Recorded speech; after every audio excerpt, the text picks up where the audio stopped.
Bonjour les amis turfistes, c'est Simon, un quintet facile ce vendredi soir à Vincennes, facile à étudier, des favoris très solides, un petit groupe d'outsiders derrière, de bons outsiders, bref, ça semble limpide au papier, alors évidemment entre le papier et la réalité d'une compétition sportive, eh bien il y a évidemment parfois des différences, mais tout en restant raisonnable comme tous les jours.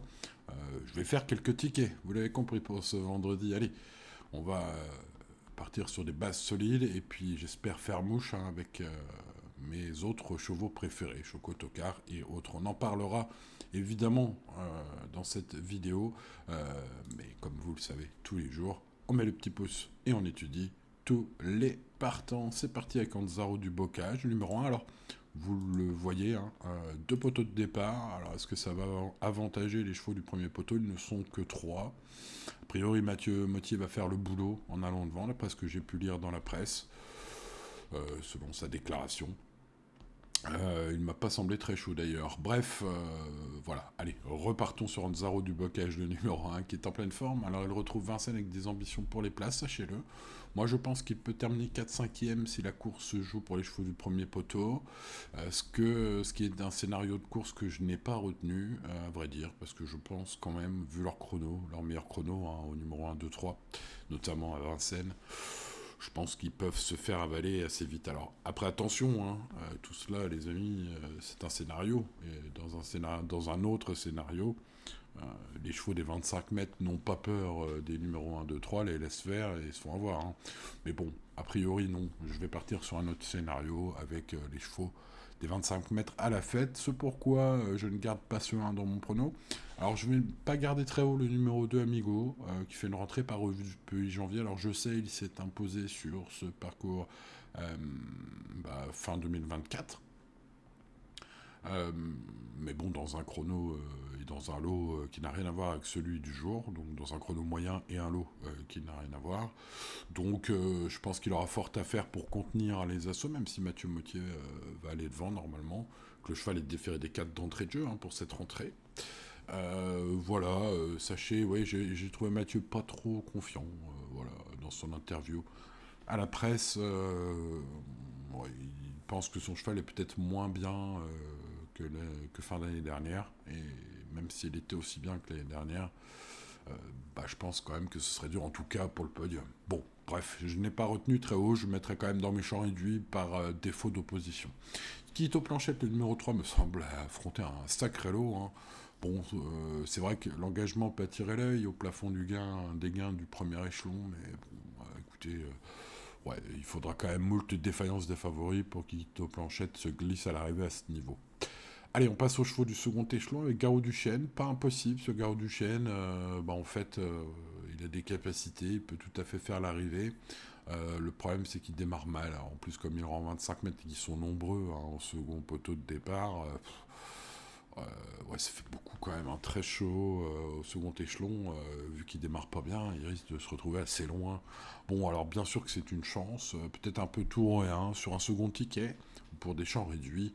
Moi, il sera dans mon champ réduit, ce numéro 4, sachez-le, parce qu'il ne figurera pas dans mon prono. J'en ai préféré d'autres. Le numéro 5, Gamin d'Alige, manque encore de conditions et reste ferré. Et son coach, hein, M. Bellard, m'a semblé très froid. Je vous recommande l'impasse sur ce numéro 5. On passe donc au numéro 6, Galante Bruyère, qui n'est pas dans son jardin à Vincennes, mais qui se présente déféré des 4 hein, pour tenter de gratter une place. Vu ses meilleurs chronos et le lot du jour, je ne le vois pas terminer dans les 3-4 premiers. Après, voilà, il fait partie des quelques chevaux qui peuvent être 5e si tout se passe comme dans un rêve. Hein. Après, il ne sait que trotter. Indigo Pierre J, le numéro 7, remarqué en retrait, une belle note la dernière fois sur ce 7. Je pense qu'il a sa place dans la bonne combinaison du quintet, s'il est mené un peu plus offensivement. Alors Mathieu Abrivard laisse sa place à Alex, par choix, parce qu'il ne peut pas le driver aujourd'hui, ce 7, donc du coup Alex est en renfort. Alors on sait Alex est parfois quand même un peu plus offensif que Mathieu, en tout cas dans son tempérament, et ça se traduit en piste avec les chevaux, hein. C'est une stratégie un peu différente là, les frérots, et donc il convient de se méfier fortement de ce numéro 7, il va être en plus, vu sa musique actuelle, pas trop joué, Pourtant, il a vraiment des capacités et ça peut être un joli choco à mon avis. Le numéro 8, Grand Sourire, ne sera pas très joué non plus. Et pourtant, je pense que même s'il n'a encore jamais gagné à Vincennes, il me donne l'impression de revenir au top. Sachez que cette course est un objectif affiché par Guillaume Liset, son coach. Moi, je pense qu'il peut tirer son épingle du jeu s'il a un bon parcours. Mais s'il a des bons dos qui se fait ramener, je serais déçu que ce 8 coupe pas l'arrivée. Donc, écoutez, on va garder ce 8 en mode tocard du jour. Le numéro 9, Aubryon Colmy, est un bon cheval puisqu'il présente de loin le meilleur chrono sur le parcours parmi tous les partants du jour en 1:11:60. C'est presque une seconde de mieux que les autres. C'est même 2 secondes de mieux que quelques partants aujourd'hui. Bref, écoutez, s'il répète sa perf qui a eu lieu il n'y a pas si longtemps que cela, il ne part pas battu d'avance, hein, loin de là, ce numéro 9. Hein. Voilà, à mettre ce 9.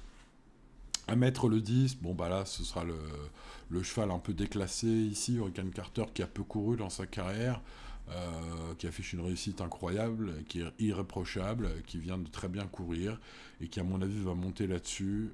Je pense que Johan Le Bourgeois est très, très bien assis au sulky de ce numéro 10. Je serais vraiment très, très déçu, les amis, qu'il ne joue pas la gagne.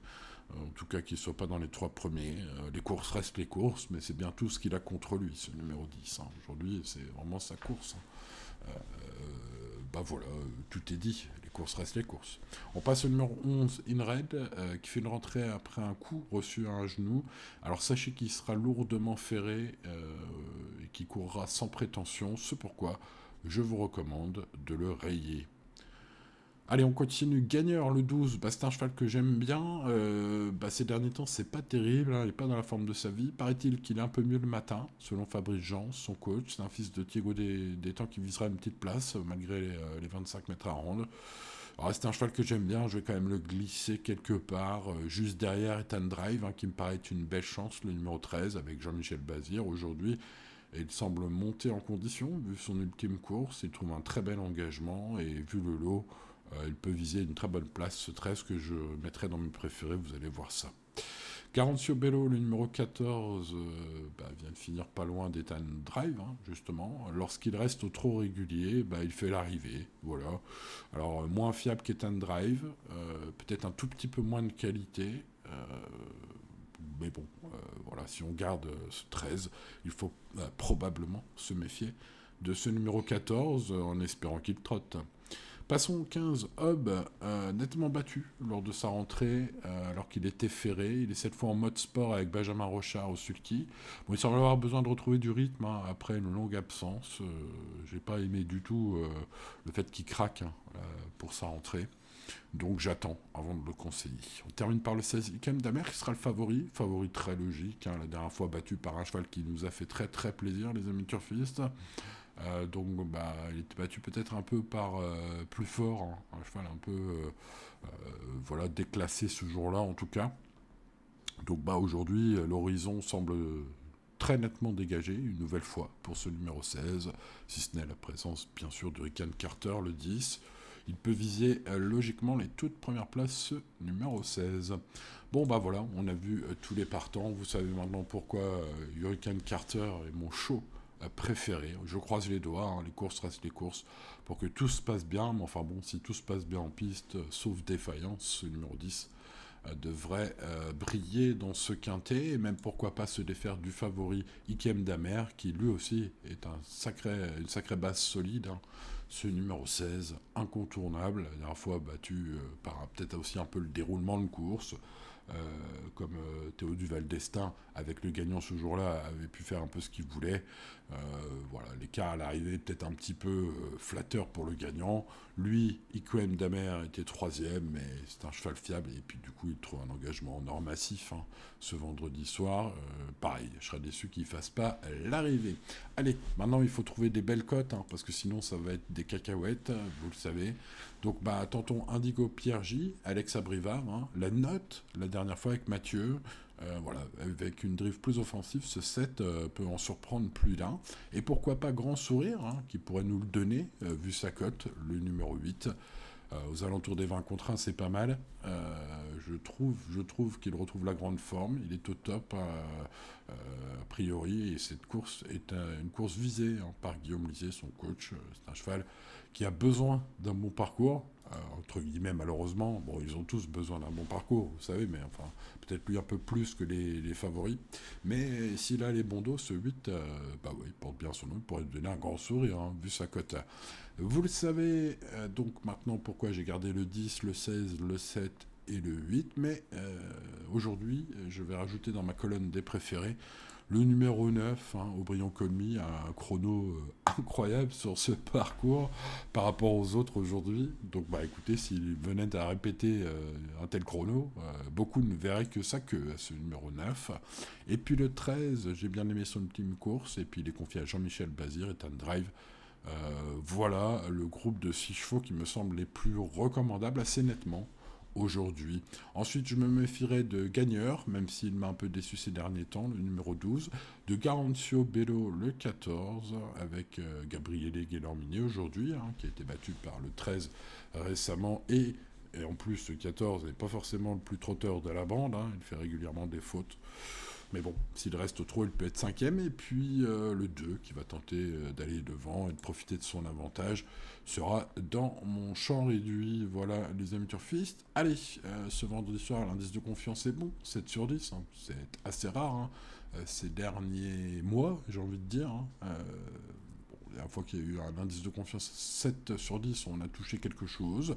Espérons que ce soit encore le cas ce vendredi 9 mai, les amis. Mais les courses restent les courses. Restez bien sûr, avant tout, raisonnables et tout ira bien. Allez, on n'oublie pas le petit pouce sur la vidéo. Pensez à vous abonner si ce n'est pas encore fait. Et, chers amis turfistes, je vous souhaite bonne chance, évidemment, pour ce vendredi. Et je vous dis à demain pour de nouvelles aventures. C'était Simon.